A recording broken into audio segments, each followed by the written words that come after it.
Most bowlers know about the arrows, but knowing how to determine your break point and how to adjust that break point is the key to creating more room on the lane. In this section, we're going to discuss how to do these things so that you too can create your most possible miss room.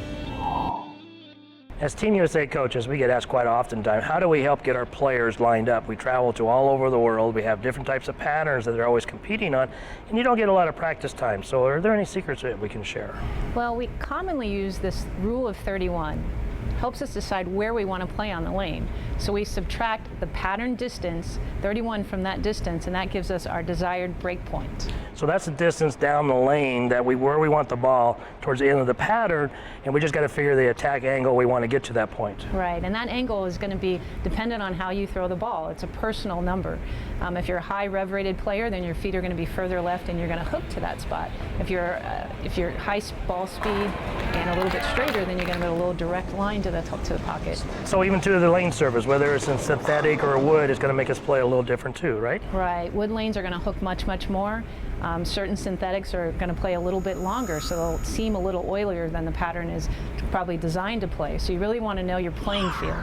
So that rule of 31, if we're like a house pattern is 40 feet long, so you subtract 31, what do we end up getting? We end up right around that second arrow, a little bit. Could be one board this way, one board that way. Depending if it's wood or synthetic, and there's different brands of synthetic too, it's going to be plus or minus. But that gives us a very good starting point, so we can have very good practice sessions. We're not kind of guessing where we're looking. This is where we want to be looking at. Right. We don't have very long, so you want to make sure that you practice wisely.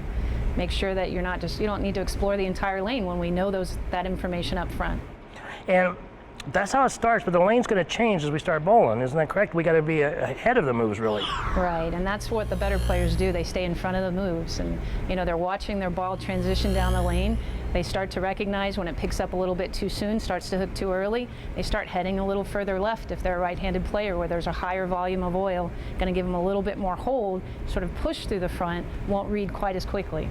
So yeah, think of it as just like downhill snow skiers, and they're going down a solemn course, and you have all this nice fresh powder, and the first skier goes down, and they start cutting a path. Eventually, as they start having more racers go down, you have a predefined path. Pretty soon you got to get out of that path. Right, the friction, all the balls going down the lane, those new balls, they're so aggressive, they start to pick up some of that oil, and so it starts to dissipate. Get more and more burn. You want to make sure you get out of that area so you get a smoother surface to play on. Okay, so the keys here, we want to subtract 31 from the oil pattern.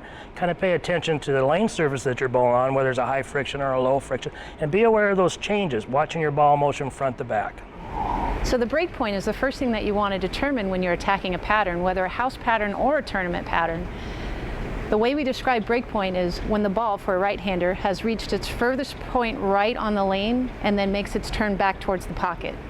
So it's a distance that is the farthest away or closest to the channel on your side of the bowling. So as you can see on these two charts here, our break point is going to be right here on the bowlers on the top part, and our break point is going to be right here for our bowlers down on the bottom part of the screen. The point is the farthest away from the pocket when it's going to be turning and going back to the pocket.